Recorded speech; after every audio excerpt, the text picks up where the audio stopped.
Egypt, ordained by God. And there, for 400 years, what was happening?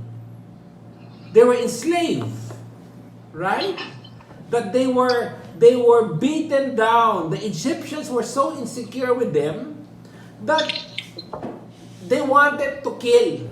They instructed the midwives that if there's any Hebrew son that is born, kill the Hebrew son. When that did not work, in fact, we heard, right, that the population burst mas dumami. It was believed that there were about 2 million. But wherever Pharaoh goes, they see this the Hebrews, which make them insecure. Eventually, the command of Pharaoh is anyone who sees any Hebrew child, kill them at the Nile. It was dark times for the people of the Hebrew nation. In chapter 2, in the midst of the dark times, what happened? Moses was born.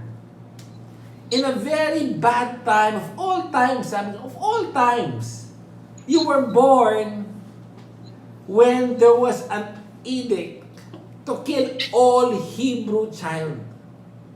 Yet, we saw how God was ordaining, how God was protecting, right? That the child grew. In fact, the child Moses grew at the very home of Pharaoh. Sabi ko nga, what is the chances of the daughter of Pharaoh going down the river that moment, that hour, when the boat of Moses was passing through? What's the chances? Sabi ko nga, mapaagal ng 10 minutes, hindi makikita yung boat. Madelay na 10 minutes, hindi rin makikita ng boat. Eh, paano kung nilaligo that day? Dahil lumampas na lang yung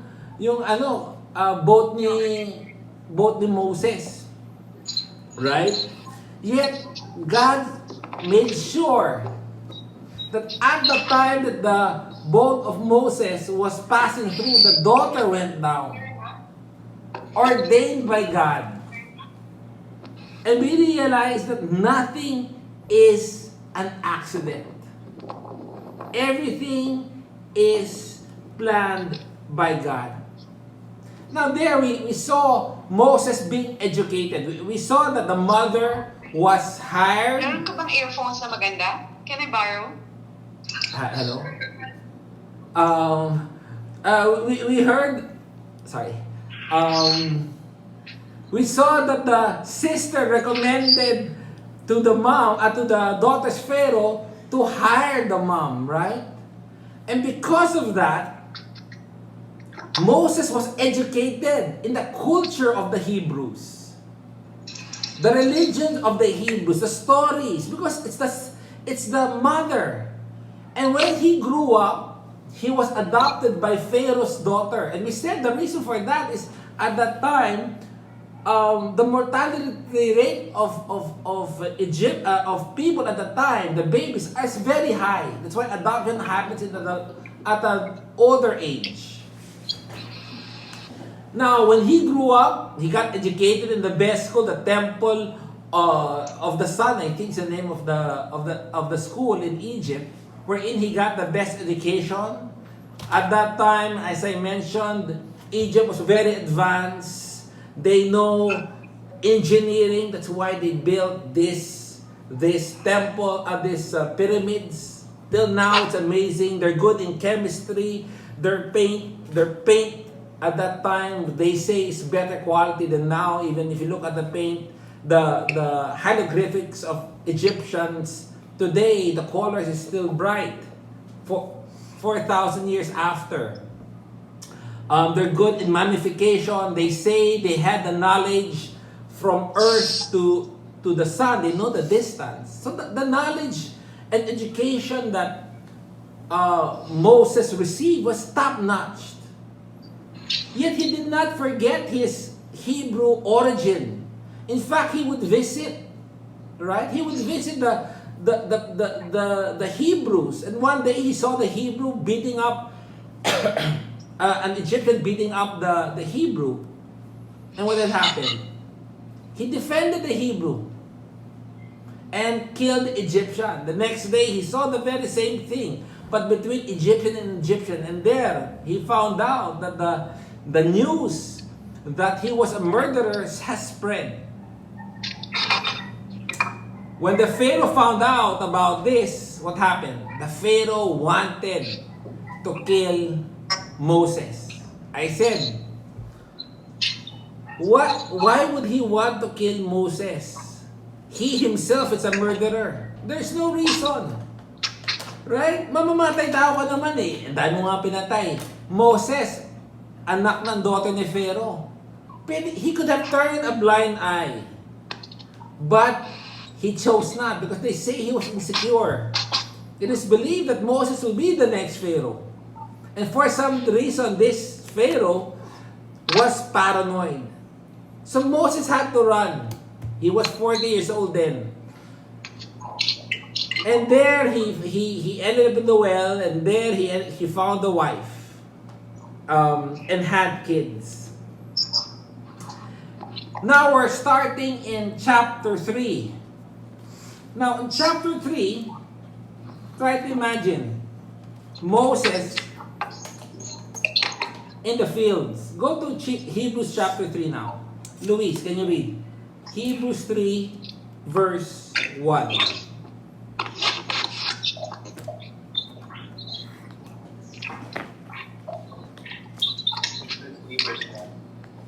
Yes. Sorry, Exodus. I'm lost. Sorry. Moses was a Hebrew. Ano ko, sorry. Sabi ko, bagong gising na ako. Sorry. Exodus chapter 3 verse 1. Now Moses Jethro led the flock to the far side of the desert and came to Horeb, the mountain of. Now, Luis, how old is Moses then? According to the verse.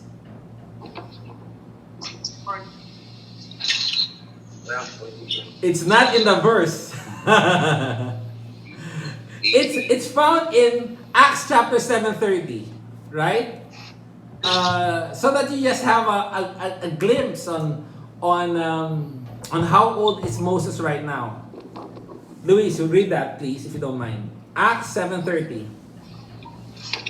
After that fast, it appeared to Moses in the face of a burning bush. Right. So how old is he now? He was already 80 years old. I mean, that was 40 years. 40 years that he was not anymore in Egypt. Now, in Exodus chapter 3 verse 1, what was Moses doing? He did. Exodus 3 verse 1. Okay, now Moses was pasturing the flock. What was he doing? Pasturing the flock. Pasturing the flock. Now, is there anything wrong with being a shepherd? None per se, right? For us, what's wrong with that? But, Edith, can you go to Genesis chapter 46, verse 34? 46, 34. Wait Yes. na.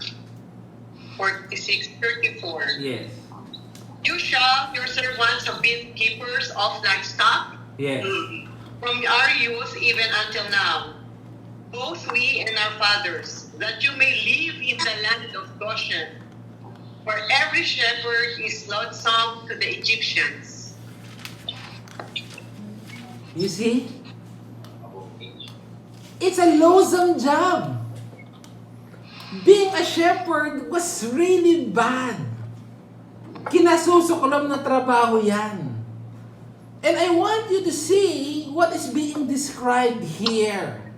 The state of Moses. We might think that he was just doing something. Yeah, he was doing a job that no one wants to do. It's a menial job. And what's painful here is this. He was shepherding what? Not his own flock. Mas worse pa nga yun eh. Not his own flock. He was shepherding the flock of his father-in-law. Do you see that? First, he was not in Egypt, right? He was in Midian. He was pasturing not his own flock, right? Where was he pasturing it? Jack. Oh, Yes, Horeb. listen to Mount Horeb. Midian. Yeah, in verse 1. Priest of Midian, and he led the flock into the side of the wilderness and came to. Yeah, where? In the west side of the wilderness. In some version, in the far side of the wilderness. What? You know what I mean? Sa malayong lugar, sa far, wilderness, it's a bad place to be. Right? And he's describing, he was doing the worst job in a forgettable place, in the far side, in the west side of the wilderness. So, in this,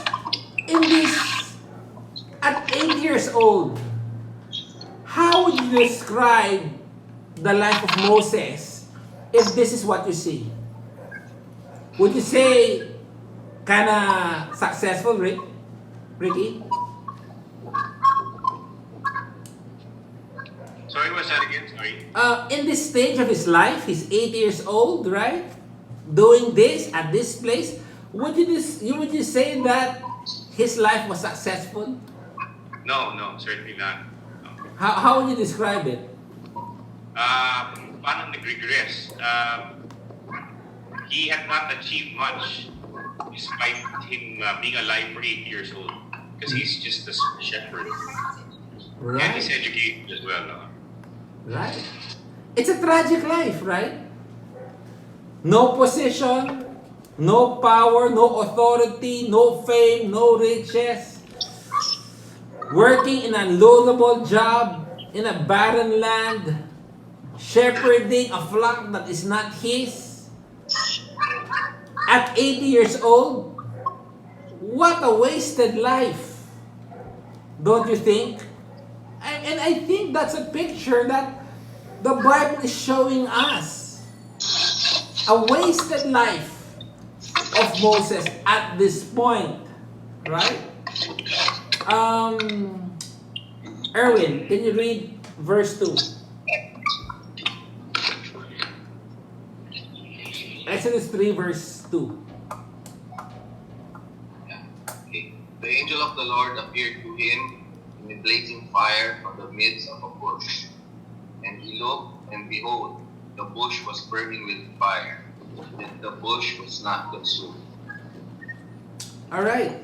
Erwin, who do you think is the angel of the Lord? That's always been the question, right? Yeah, they say it's cheatless. Right. We know this is no ordinary angel, right? This is not Gabriel or Michael. In fact, you're right. It's the second person of the Trinity. It is the Lord Himself. Now, where do we get that? Erwin, can you go to Judges chapter 13? 13. Yes, Judges chapter 13. Verse 17 to 22. Okay, I'll read. Yes, I'll please. read that. Manoah said to the angel of the Lord, "What is your name, so that when your words come to pass, we may honor you?" But the angel of the Lord said to him, "Why do you ask me my name, seeing it is wonderful?" So Manoah took the young goat with the grain offering and offered it on the rock to the Lord. And he performed wonders while Manoah and his wife looked on. For it came about when the flame went up from the altar between heaven, toward heaven, that the angel of the Lord ascended the flame of the altar. When Manoah and his wife saw this, they fell on their faces to the ground. That's it. Continue. Okay. Up Now to the angel 22. of the Lord did not appear to Manoah or his wife again. Then Manoah knew that he was the angel of the Lord. So Manoah said to his wife, "We will surely die, for we have seen God." You see? It says there basically that the angel of the Lord is God. And most scholars, most theologians think it's the second person of the Trinity. So here in verse 2, the angel of the Lord appeared in a blazing fire in the midst of a bush. Now, why fire?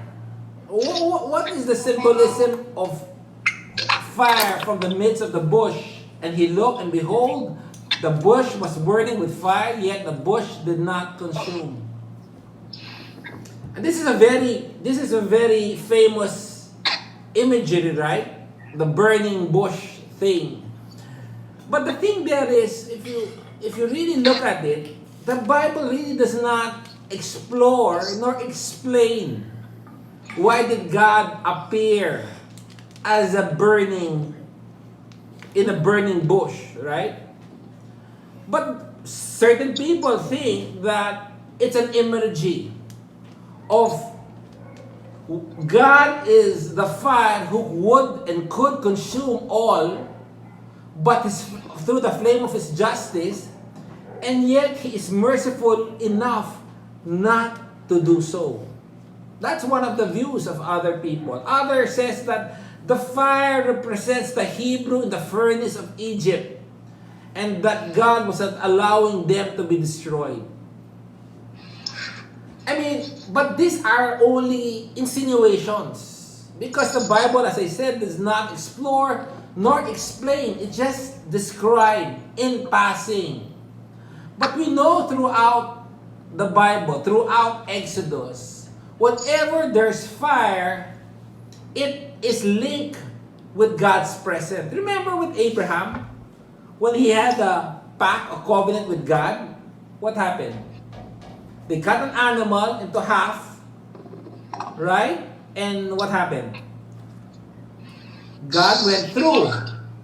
Yeah. With what? In fire, right? Torch. So the torch, yeah. So fire represents God. In Exodus, this happens in here, chapter 3, where God's presence was... I'm sorry? Oh, sorry. God's presence was shown through a fire. Remember in the desert? God was a pillar of fire at night. So again, in Mount Sinai, when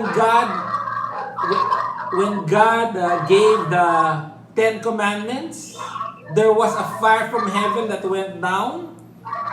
And in the last chapter, the last verse in the last chapter of Exodus, again, the fire was there in the tabernacle. So all throughout Exodus, whenever there's fire, it represents God's presence.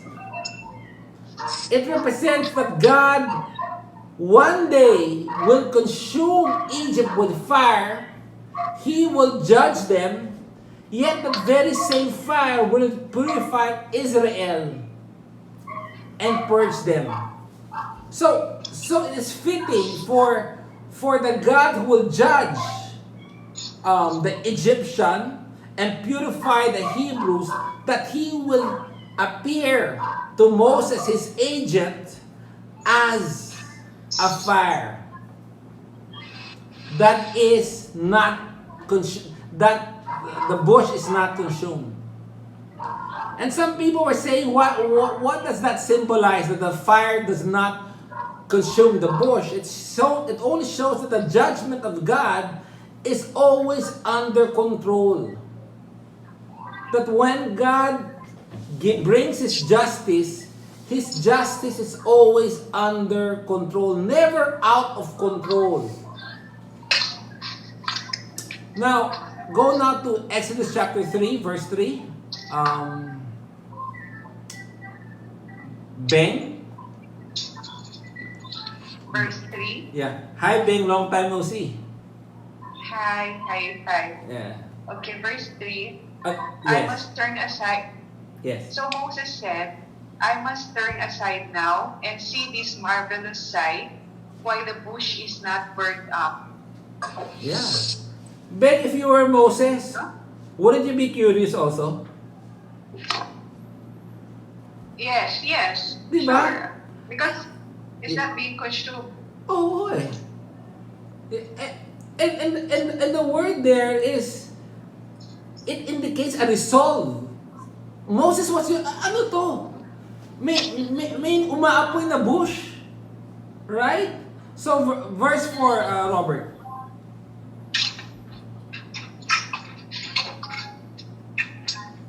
When the Lord saw that he turned aside to look, God called to him from the midst of the bush and said, Moses, Moses. And he said, Here I am. Yeah, God saw Moses trying to approach the burning bush because Moses was perplexed on what was happening, because there was an extraordinary thing that is transpiring in his very own eyes, and he was very curious what was really going on, right? Then verse 5, Steph, can you read that? Verse 5, Then he said, Do not come near here. Remove your sandals from your feet, for the place on which you are standing is holy ground. Yeah. Steph, what do you think is the idea there of removing your sandals?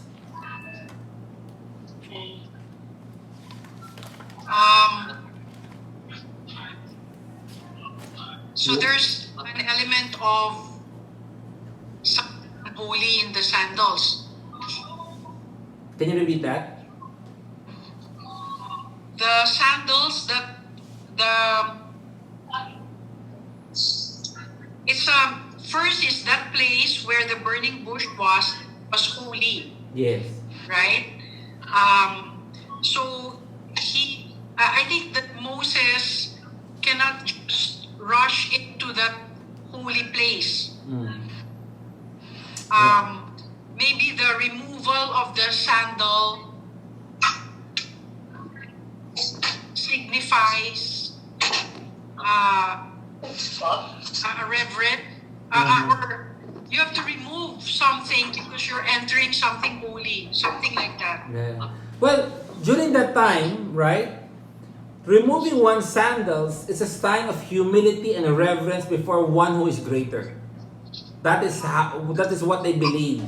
That's why whenever one would stand before a king during the time of a pharaoh, they had to remove their sandals.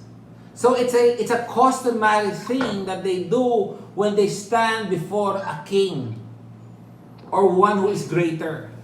And here God is instructing Moses to follow that cultural decorum, right? Because he was, as you were saying, he was standing on holy ground. Why do you think, Steph, is that land holy ground? What do you mean by holy ground?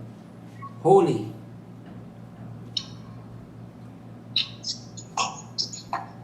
So this is in Midian, right, Bob? Yes. Midian, yes. But he was at the Mount Horeb. You remember? Which? Yeah, so it's the same as Mount Sinai. Yeah. Yeah, and that's the same mountain that we discussed last Tuesday, remember? In Matthew chapter 16? Yes, we're near Caesarea, the foot of Caesarea Philippi. Yes. Where the transfiguration appeared also. But yes. But why is it holy ground? Well, let me answer it. It's holy ground not because the ground is holy. It's holy ground because the word holy means set apart, uncommon, unique. It's holy ground because God is there. There's nothing really special in that land. What makes that land special is and holy is God is there. That's why a temple is holy because God resides there. Nothing to do with the cement, the marbles, the gold, the bricks. It's God's presence that makes it holy, right? And what's amazing to me, and that's why God says, remove your sandals because behave properly. Behave based on the quorum on how you should behave because you're standing in the presence of God because I'm here. And because I'm here, this place is holy. And yet, I'm reminded of this today in our Christian life. In 1 Corinthians 6:19, I'll read it. Or do you not know that your body is the temple of the Holy Spirit who is in you? My body naman, your body, is holy ground. Wherever I walk, wherever you walk, Steph, you're bringing God's presence to the world. And your body is the temple, is the holy ground. And I ask myself this question, is it becoming a holy ground? Is the way I dress, is the way I speak, is the way I act, is the way I behave consistent with the fact that I'm the temple, that God resides in me, and wherever I go, I allow people to have a glimpse, to see God in the flesh. Because we are the flesh of God nowadays, right? Any thoughts on that? Anybody?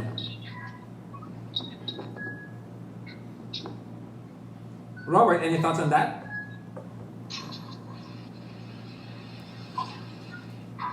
Wala naman. I just agree with what you say. All right. So we continue. Exodus chapter 3, verse 6. Atitrix, you want to read verse 6? Exodus chapter 3, verse 6. Verse 6, right? Yes. He said, I am the God of your father, the God of Abraham, the God of Isaac, and the God of Jacob. Then Moses hid his face and he was afraid to look at God. Yeah. So basically now, God, kasi parang this is the first encounter right? Between Moses and God. And God is now introducing himself to Moses. I am the God of your father. I am the one that you have heard about.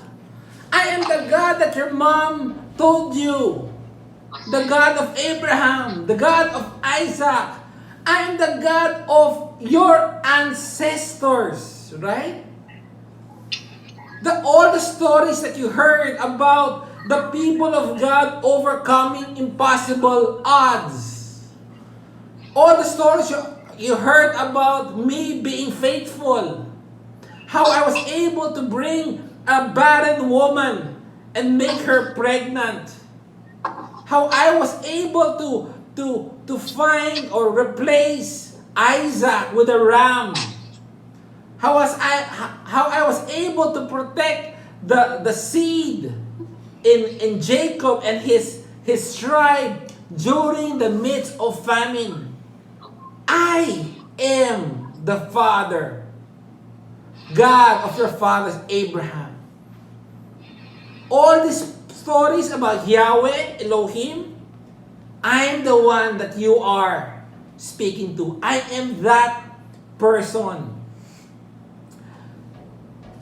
Now, what's interesting is this. In the New Testament, this incident was referred to.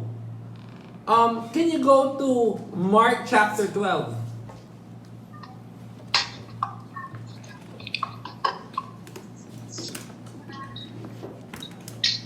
Mark chapter 12. June, are you there? Yeah. Mark chapter 12, June, verse 26 to 27. Mark 12. Sorry, Pak, repeat nga, please. Mark chapter 12, verse 26 to 27.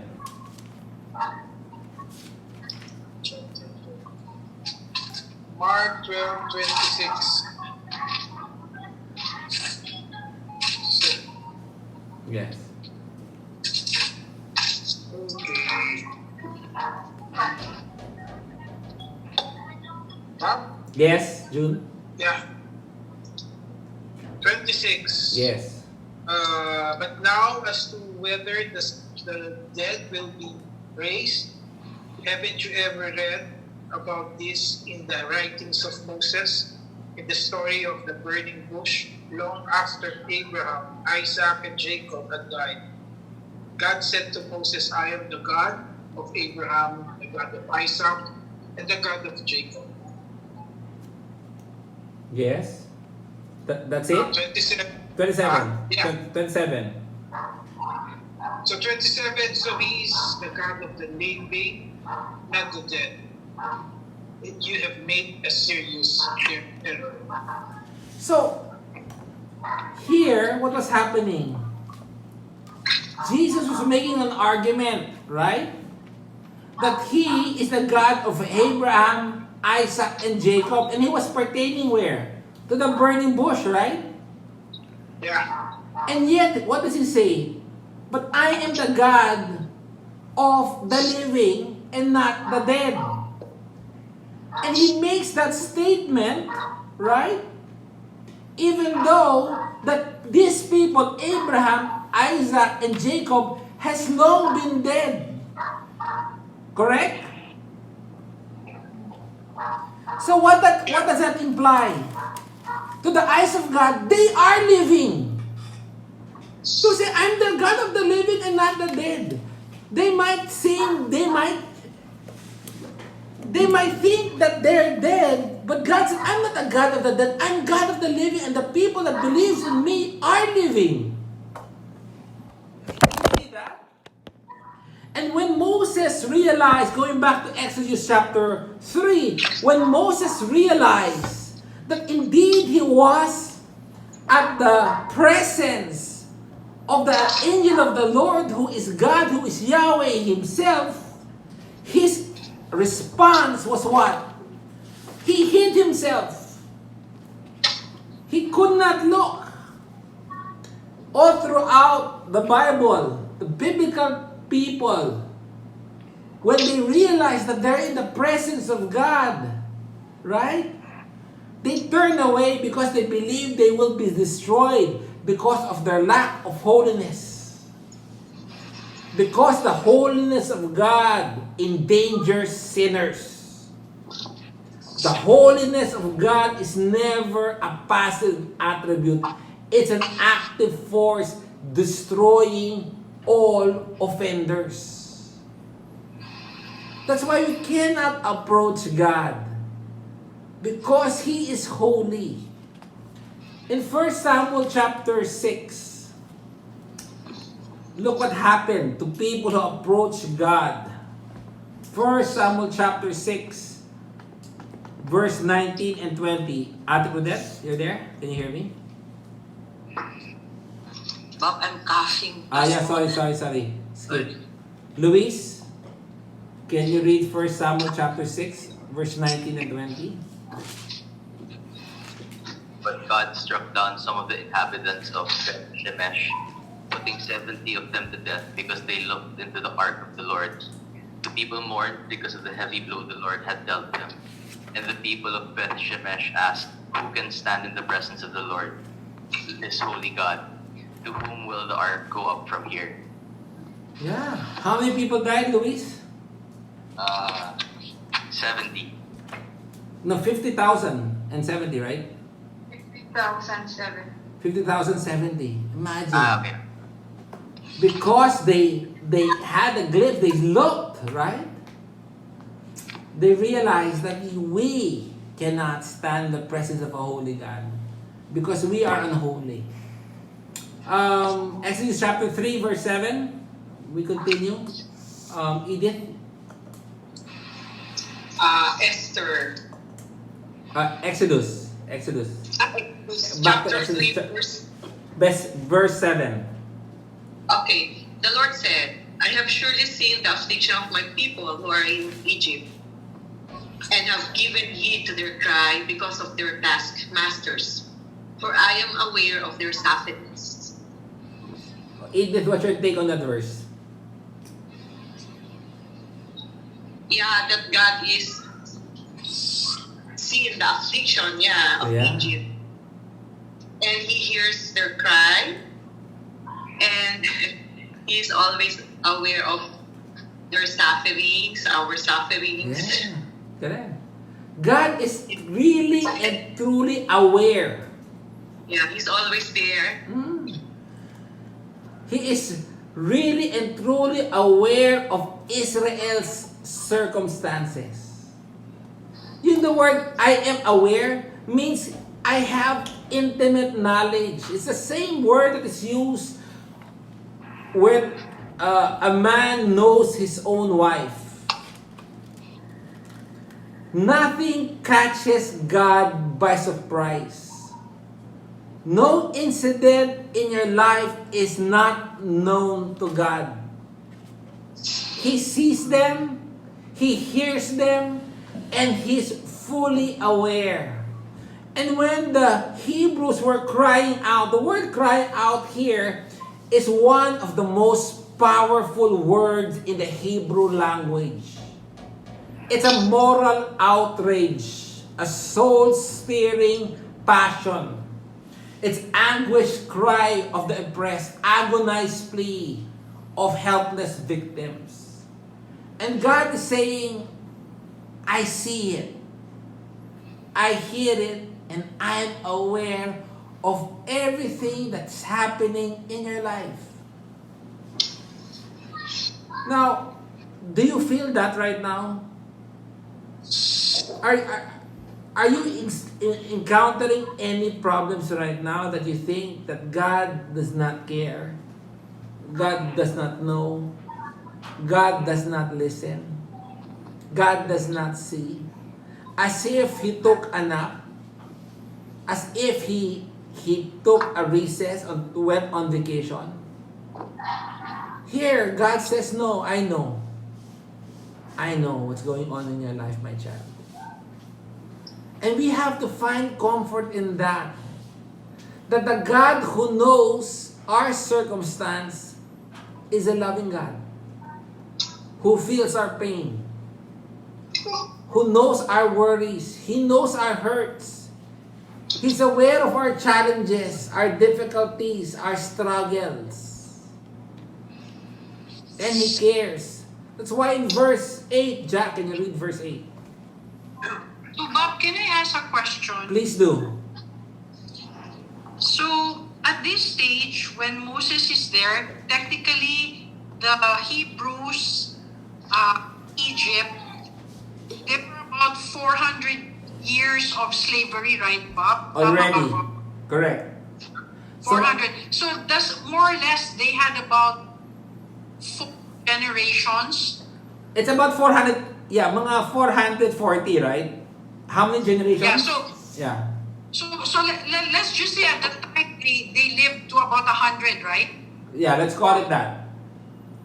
So it's about, let's say, 3 to 4 generations of Hebrews in Egypt that were under slavery. Tama ba? Yeah, 3 to 4 generations. Baka more pa nga kasi may overlap eh. But let's call it 4 or 5. Yeah. So I'm just thinking about at this stage, so let's just say is in the 4th generation, and God appears in the burning bush, right? Yes. So, what is the what is the right thing when you think about those, let's say the first, the second, and the 3rd generation? Because for sure they cried to the Lord. Yes. But the Lord did not yet appear to them then. But it would still be true that the Lord knew what they were going through. But it's like the Lord ordained that He will only come in the 4th generation of it. Correct. So what is the right way to look at that? Because the first, second, or 3rd generation, they may have cried and cried and cried a lot, but parang there was no answer. Yes. And sabi ko nga eh, and the question you have, Steph, is how should we view that? What is that? Because sometimes it's parang human nature to, like, kawawa yung generations na yon, parang hindi sila pinakinggan. So parang were they God ordained them to just suffer, to be enslaved? As we saw last time in Genesis chapter 15, right? It was ordained by God that they would become slave. Right? He already prophesied that. Let's look at that. I think it's Matthew, right? Yeah. We looked at that last time. So this was really part of God's plan again. And yes. They weren't slaves right away. Correct. They're not initially enslaved. Yeah, it was only when this new Pharaoh came in. Didn't know, Correct. know Joseph. Diba? So that's not 400 years. So nag-relative 250. Diba? Kasi then Moses was born, 4 years old siya doon. So let's say 50 years, diba? They weren't slaves then at the time for 400 years. Only when this new Pharaoh came in or occupied Egypt. I mean... So that is as of Exodus 1, right? When the new Pharaoh came? Yes, the yes. one that no Joseph anymore? Yes. Yeah, that's when they became yes. slaves. So that is not, parang that's not, parang middle na yun, Bob. Hindi na tayo 400 years. Parang nasa 200 something na lang. Ganun ba yun? Lagyan mo 100 na lang, max. Okay. And we also could we cannot assume that some of them there were not faithfully waiting for God, right? The Bible is silent on that, right? So okay. Whose turn is it to read? Jack, your turn ba? We're in verse 8. Tama ba? Can you hear me? Yes, I do. I can. So I have come down to deliver them from the power of the Egyptians. Look, this land, to a land flowing with milk and honey, to the place of the Canaanites and the Amorites, this side, and the Hivites, the Jebusites. Right. So I have come down to what? Deliver. And here God is saying, all right, I've heard their cry, I've seen their pain, and I'm aware of what's going on. I will now intervene. I will now act on behalf of the oppressed.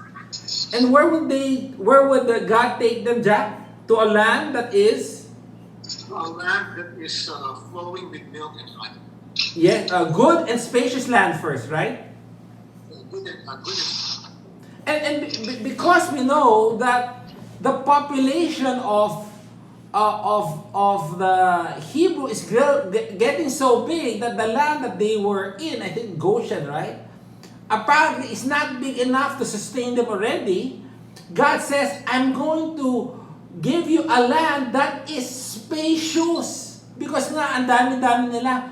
Sabi ko nga, mga more than 2 million. Remember, the Egyptians were fearful of them because there were so many. Flowing with milk and honey. And who's there in that land, Jack? To a place of the... Who are there? The Canaanites, the Hittites, the Amorites, and the Perizzites, And what God is saying is, I'm going to take you to a land wherein somebody's living there. Which means what? God would have to act mightily to remove these pagans, all of these people out of that land and give that land to the Hebrews. Hindi man vacant land ang binibigay ni God eh. May mga tao. So God had to take them out pa. God knew exactly where He would take the Hebrew people to, as promised to Abraham. Ricky, verse 9. Yeah, and now the cry of the Israelites has reached me, and I have seen the way the Egyptians are oppressing them. Right. So basically, verse 9 basically is almost like what verse says. And basically 7, 8, 9, 7 and 9 is an inclusio, as they call it. Saying the same thing, emphasizing verse 8 that God is the deliverer. Alright? Verse 10, Erwin. Therefore, come now, and I will send you to Pharaoh, so that you may bring my people, the sons of Israel, out of Egypt.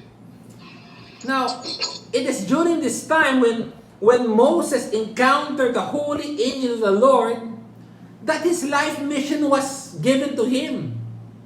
Right? Dito na yung kanyang vision and vision. The task... What's that? Erwin? A question. Yes. Si Abraham ba hindi nakaabot ng Canaan? Si Abraham ba hindi nakaabot ng Canaan? Ng promised land? Hindi eh. Tama, hindi. Kasi in Hebrews, remember? Sinabi sa Hebrews chapter 10, right? He never reached... let's go nga to Hebrews 10 para we can see it. One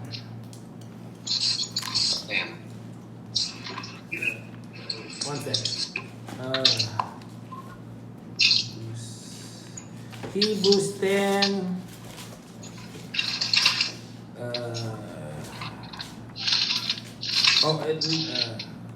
11 pala, 11. Hebrews 11,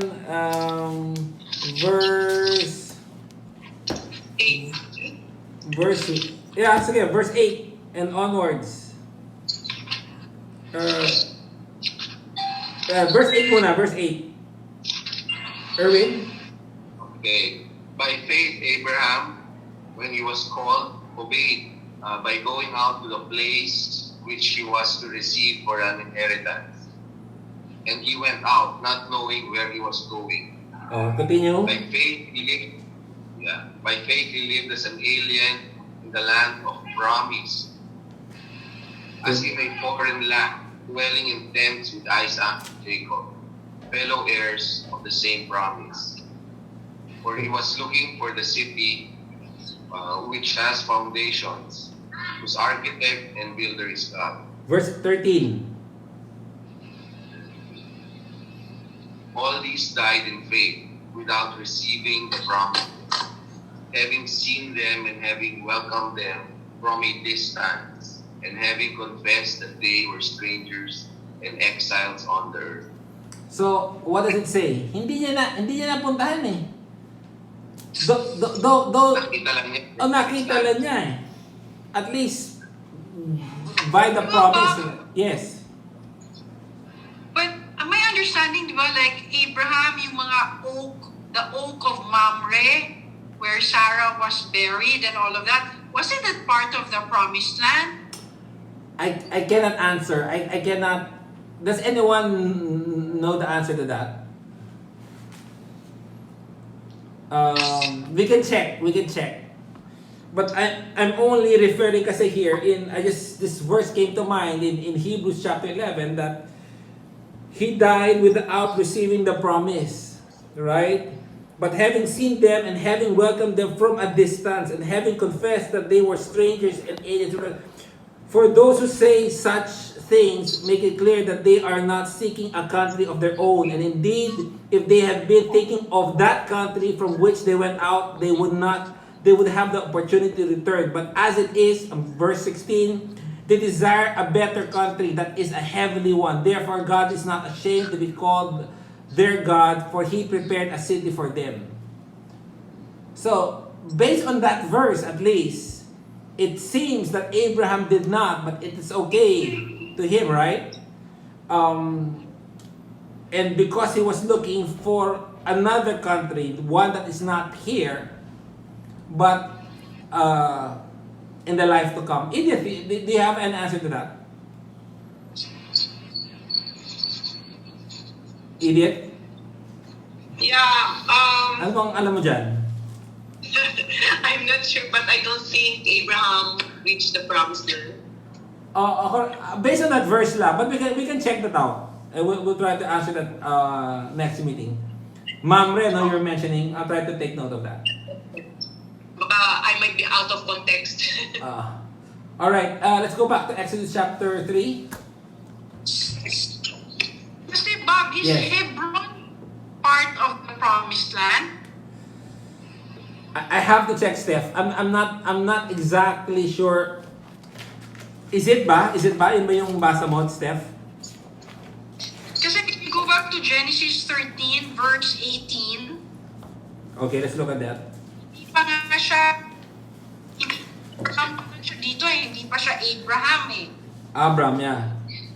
13 verse But 18. anyway, maybe it's good to look at the map.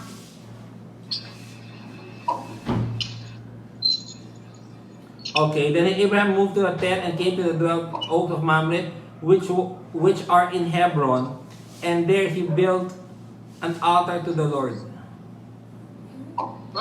Yes, June? I think Abraham reached Canaan and they settled there ni Sarah. But hindi pa siya yung owner. The promise was his seed will inherit the land that he entered. But it's his seed that will inherit. Ito na nga sila, Moses. Okay, that will be an answer. That will be an answer. And then, sorry, I'm not that versed on the geography of the exact place. But Steph, I think the answer of June could be plausible. Yeah, because I think the question was, did Abraham come to the promised land? Because now, the question is, the Lord appeared to Moses saying that the promised land is now occupied by the Canaanites and the Perizzites and all of that. Is that exactly the same territory? I think that's the question, right? Is that the same territory promised to Abraham, and now Moses will deliver his people from Egypt and go to this same territory? Parang ganun ba? Yeah. Yung Pero yes. biblical definition. Yes ang answer doon. Yeah. Yes ang answer doon, Steph. Okay. Yeah. Hindi naman ako yung nagtanong eh. Someone else So that's why. Okay. Oo, ang sagot ko kasi yes. Ang sagot ko yes. Pero sabi mo kasi, if we go to Hebrews 11, sabi mo na hindi nakapunta si Abraham sa promised land. Medyo nakakalito. So apparently na. I think tingin ko nakapunta siya, pero hindi niya na Inherit, as June said. Yeah. Yes. Because he was an alien in the land. Okay. So going back to verse 10, right? So what we know here is that Moses encountered already God and he was given his life mission, right? And to deliver, to bring my people, the sons of Israel, out of Egypt.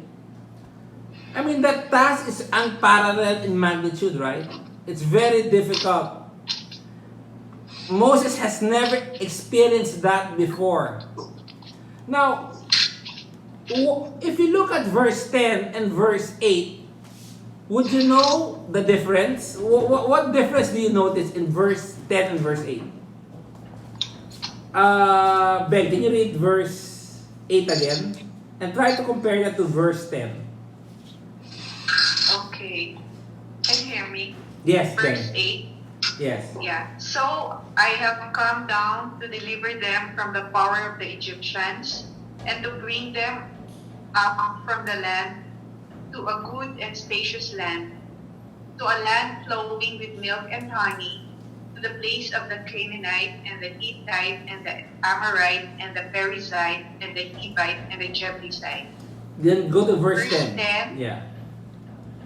Therefore, come now, and I will send you to Pharaoh, so that you may bring my people, the sons of Israel, out of Egypt. Okay. What do you notice there, Ben?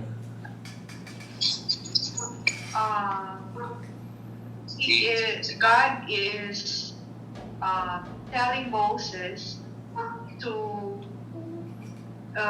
bring out his people from Egypt, since he heard to deliver them from the power of the Egyptians, Yes. and bring them to a good land, good and spacious land. No, Ben, in verse 10, he did not say the second part that you mentioned. Just, He Yeah, was just he told just to said bring that- them out. yes, Right? yes. He didn't mention the land, yeah. Yeah. It was omitted. Because God knew Moses will not enter the promised land. Oh, Right? yeah. Because sa verse 8, God says, I will take them out and bring them in. Pero dun kausap ni si Moses, you will just take them out. I mean, I just found that interesting, right? That God knew. Because He knows. That's why the command lang there is just take them out. Right? Now, if you were Moses... Sa 8, I'm sorry? Bob, Yes. sa 8, in difference is that in 8, it was God who said, I can come down to deliver them. Yes, yes. Pagdating sa 10, ikaw, I will send you. Correct. Kumbaga, sa 8, God, so siyempre si Moses siguro, ikaw pala na Lord. Ngayon pagdating sa 10, sabi ni God, I will use you, Moses. Correct. So siyempre, yun yung difference. Correct.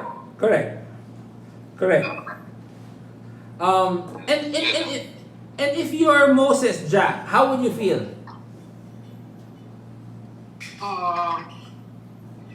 It's a very overwhelming task. Given that task. It's quite a huge responsibility. Of course, my tendency with my own strength na parang hindi ko kaya ito. Correct. Now, read verse 11, Jack. But Moses said to God, who am I that I should go to Pharaoh and that I should bring the sons of Israel out of Egypt? Remember, to Moses, there is an edict of the Pharaoh, right? That he is to be killed. The Pharaoh in Egypt wanted to kill him. And now, he has been out of Egypt for 40 years already. And during that time, I mean, he was in Egypt for 40 years. He understand that he was a Hebrew. He desired to be a deliverer of the Hebrew, and he wanted to deliver them. He tried, it backfired. Now he's 80 years old, right? Living in the wilderness, tending the flock in the wilderness, much more weaker. Probably he's not probably as known anymore in Egypt. At this moment, Moses had no plan. He was just tending the flock. He was not planning for a raid in Egypt. He had no plans, right? He had no army at that. All he had were sheep. He had no influence. It seems nobody cared because he was tending sheep in the wilderness in the far side. He had no weapons. Then here God comes and says, yeah, Moses, you're going to deliver the people, the Hebrew people out of Egypt. What would you feel? You're... Overwhelmed. Oh, is that you, Steph? Overwhelmed, right? It was a legitimate concern. And look what Moses said, right? In verse 11. Who am I that I should go to Pharaoh, that I should bring the sons of Israel out of Egypt? I. And the answer to Moses is that Moses, you're nobody. Because at this age, at your position, at this time, you are nobody. And that's why you're qualified for the job. You know, tending sheep, tending flocks seems a strange preparation for the guy that will liberate the Hebrew from the most powerful nation at that time. What's the training? Tending flocks. And it took God 40 years to make Moses a nobody. Because now he is a nobody. If God called Moses 40 years earlier, Moses might not ask that question of, Lord, who am I? Because 40 years ago, when he was in Egypt, the son of the daughter of Pharaoh, he was at his prime. He had power. He had the mental capacity. He had the strength. And probably Moses might have said, yes, let's go. Lord, I can handle it. Let's take on Pharaoh. But now that he is 8 years old, tending sheep in the far side, God calls him when he was nothing and says, you will deliver my people. It took God 40 years to break Moses.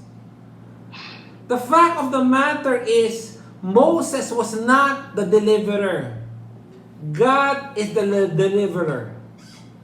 And the reason he chose Moses at this phase in his life when he was a nobody is so that people will have no doubt who the deliverer was. You're old, you're weak, you're scared, you're powerless. God says you're perfect. You're in the right position at the right time. Let's go. And I realized something.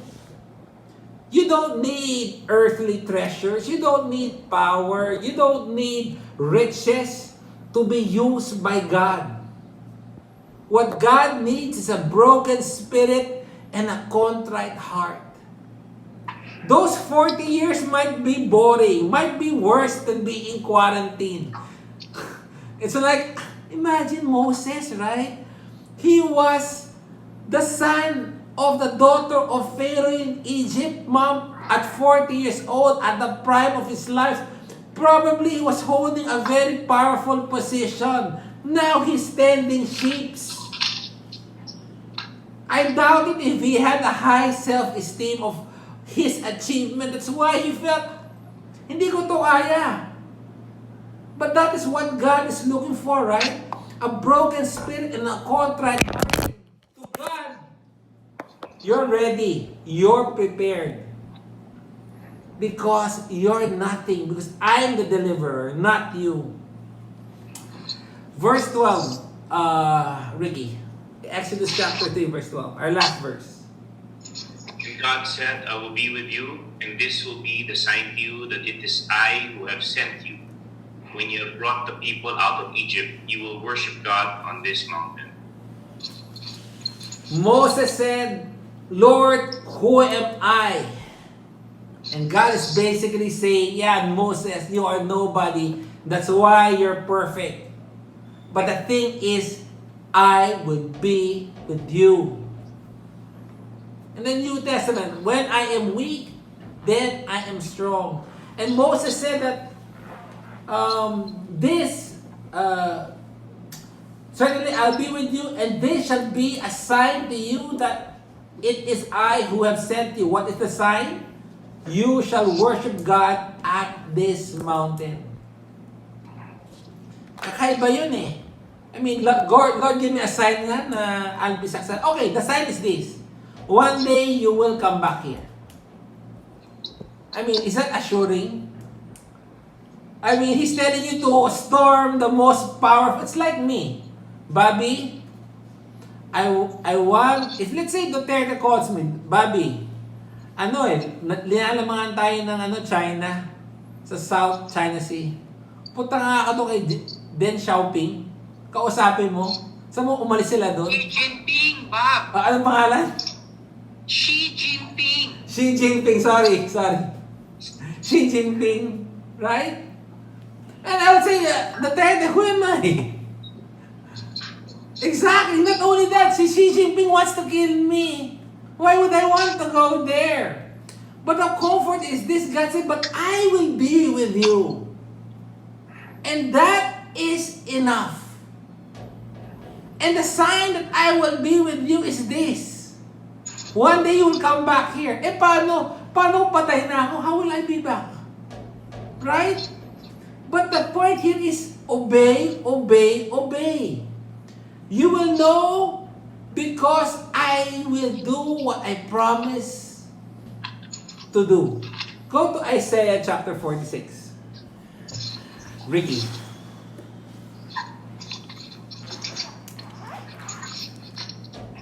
Isaiah 46, verse 9 to 11. 9 to 11. Yes. Okay. Right. Remember the former things, those of long ago. I am God and there is no other. I am God and there is none like me. I make known the end from the beginning, from ancient times, what is still to come. I say my purpose will stand and I will do all that I please. From the east I summon a bird of prey, from a far off land a man to fulfill my purpose.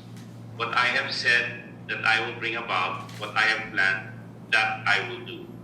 Listen to me, you stubborn-hearted, you who are now far from my righteousness. There. All right. That is our God. Yes. He has no contingency plan. He tells Moses, you will know that it is God because this will happen. That one day you shall worship God at this mountain. You know, God was calling out His people out of Egypt for a purpose. And what is the distinguishing mark of the people of God? What would be the distinguishing mark of the people of God, Ricky?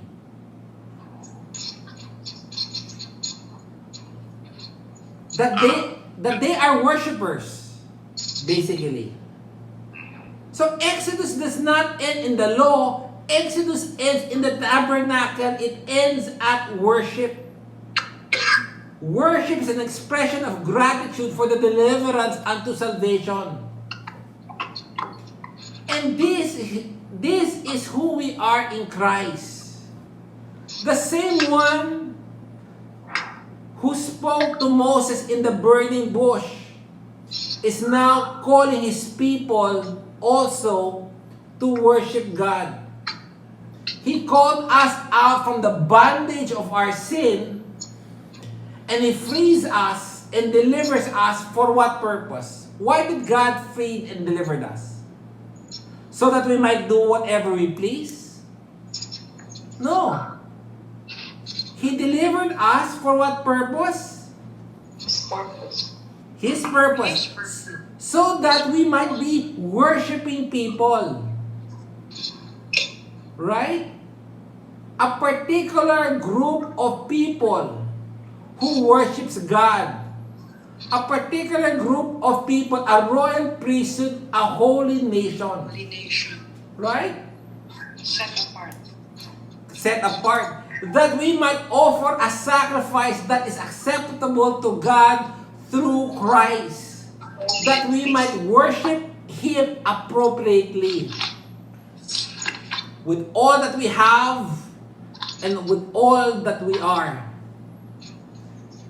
I mean, do you know the word worship is the same word as a slave? So, when God brought out the Hebrews from Egypt, He's not really setting them free. The Hebrews now is not anymore the slave of Pharaoh. They are now the slave of God. Their allegiance now is to a different God. So we are called out for a purpose. Not that we can do whatever we want. God called us so that we might be His slave. That we are not our own. We have been bought with a price. Never think that our salvation is for our sake. Our salvation is for His glory. The deliverance of Egypt is not because God wants to take out them being oppressed. Yes, He wants. But the ultimate purpose is for the glory of God. So that people will worship Him and the whole world will realize that their God is the true God. Right? Now, if the people of the Hebrew that was delivered out of Egypt will do the same, and the deliverer is one who stands in front of Pharaoh with a staff who is Moses, what more us? We have a deliverer who took us out from slavery, the slavery of sin, and He took us out by dying on the cross like a criminal, being buried and resurrected and raised on the third day. Our Redeemer was one who took our sins upon Himself in order to redeem us. He was able to satisfy the wrath of God. In Him our sins were imputed, and in us His righteousness was imputed to us. He does not only take us to the land flowing with milk and honey. Our Redeemer is one who will take us to the new heavens and to a new earth. That is our God. That is our deliverer. And because of that, like the Hebrews of old, we are to worship Him. We are to be a slave to Him. The story of the story of Exodus does not end in the deliverance. Does not end in the giving of the law. It ends in the people of God worshiping God and God in their midst in the tabernacle. That is my desire for us, to be reminded that our salvation has a purpose. Remember I gave a message on Ricky, remember that we are the coins of God, chosen for a particular purpose, to give honor to Him. Same with the Hebrews, same with us today. We are still not free. When God saved us, we just transferred our allegiance from the devil to God. We are still a slave. The question is, are you a slave of God? Is your life reflecting its purpose? Also realize that all the trials that you are encountering, like Moses, the waiting for 40 years is very long. But God had a purpose, right? We see. He wants to make Moses a nobody. Question, are you willing to be a nobody? Are you willing to be forgotten by men? Are we willing to turn away from the praise of men, from the accolades of this world? If that is what is required of God, of you to be used by God, are you really willing? I mean, I think that's a hard thing, right? Robert, what's your thoughts on that?